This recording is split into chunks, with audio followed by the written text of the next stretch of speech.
Hi, I'm Chloe. In this video, you'll find easy to follow instructions for assembling the Enduro office chair by Pago. So let's get started. Included in the box are back, seat attached to Posture Sure 3-lever mechanism, gas lifter and cover, 5-star base, 5 casters. To start, flip the 5-star base upside down and insert the casters into the holes, pushing down firmly until they click. Turn the base upright and place the gas lifter in the center of the base.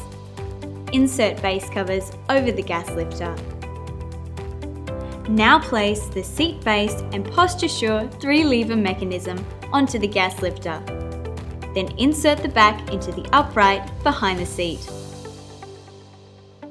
And there you have it, the Enduro office chair by Pago. Thanks for watching and congratulations on a great new addition to your office.